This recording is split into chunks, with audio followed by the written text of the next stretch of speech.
7 वा 7:30ला आले, सांगितलं तुझा प्रधान सचिव सत्कार करेल, तुझा राज्यमंत्रीचा सत्कार होईल, तुझा होईल, माझा होईल, तू 5 मिनिटं बोल, तुझा प्रधान सचिव 5 मिनिटं बोलेल, मी 10 मिनिटं बोलेल, मी गाडीत बसेल, मी जाईल.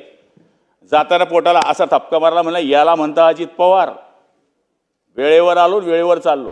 वेळ द्या, घे म्हणे सकाळी 6:30ची. दादा सकाळी 6:30, मारे म्हणे 7ची घे. बघ म्हणे गुलाब, माझ्याकडे 7:30 ते 8चा टाईम शिल्लक आहे, 7:30ची घे. तर लोक येतील का, तू टाईम तर घे. तर म्हणले गुलाब, मी रात्री झोपताना सकाळी कोणते कपडे घालायचे ते मी ठेवून देतो, कोणती चप्पल आहे ती बाजूला ठेवून देतो. मी एक वेळेस 15 कोटी रुपयाची मुख्यमंत्री महोदयांना मी विनंती केली होती की आपल्याला पाणी चाचणी करता आम्हाला प्रयोगशाळा पाहिजे, त्यांनी मंजूर करून दिली. योगायोगाने ती पुण्यात होणार होती, मी टाईम घ्यायला गेलो. तर दादा मला पुण्यामध्ये असं असं मंजूर झालं, तर तुम्ही पुण्याला येतं तर आम्हाला पालकमंत्री तर तारीख द्या. देतो. कधी दे म्हणतं, शनिवारी द्या. वेळ द्या, घे म्हणे सकाळी 6:30ची. तर दादा सकाळी 6:30, मारे म्हणे 7ची घे.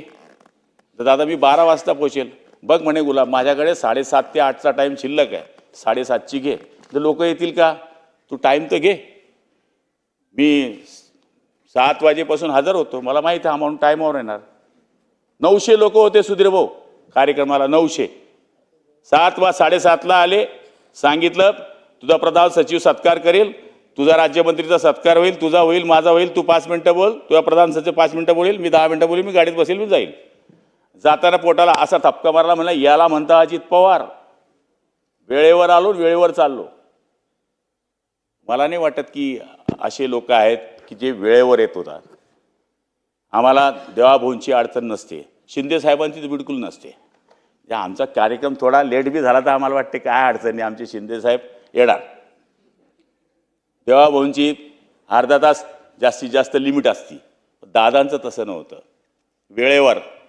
आम्ही एक वेळेस दादा, आम्ही 4-5 मंत्री होतो. दादा तुम्ही कसं आहे हो तुमचं दिनचर्या? तर म्हणले गुलाब, मी रात्री झोपताना सकाळी कोणते कपडे घालायचे ते मी ठेवून देतो, कोणती चप्पल आहे ती बाजूला ठेवून देतो. जेवण केलं, मी झोपलो, सकाळी 5:30ला उठलो, 6 वाजता आपलं दरबार सुरू होते म्हणले. मला तरी असं वाटतं की त्या दरबारमध्ये लाईनीने जसं लोक पंढरीला जातात, गणपती बाप्पाकडे जातात, तसा माझा दीन दलित पडित शोषित त्यांच्या विठ्ठलाला गमवलं हो त्यांनी. बारामतीमध्ये मंदिरात जशी लाईन असते तशी लाईन आम्ही पाहिलेली, मी 1-2च वेळेस गेलो आहे. पण मला तरी असं वाटतं की शरद पवार साहेबांकडनं जे गुण त्यांनी घेतले, वेळेवर चालणे, लोकांची कामं करणे, छोट्या छोट्या माणसाला ओळखणे. आजही पवारसाहेब ज्यावेळेस आले होते, मुक्ताईनगरमधला एक त्यांचा कार्यकर्ता नावानिशी खाली बसलेला, त्याला उठून वरती स्टेजवर बोलवलं. पवारसाहेबांचे बरेच गुण, असं म्हणतात की बापाचा गुण मुलात येत नाही, पण तो दादांमध्ये 100% होता.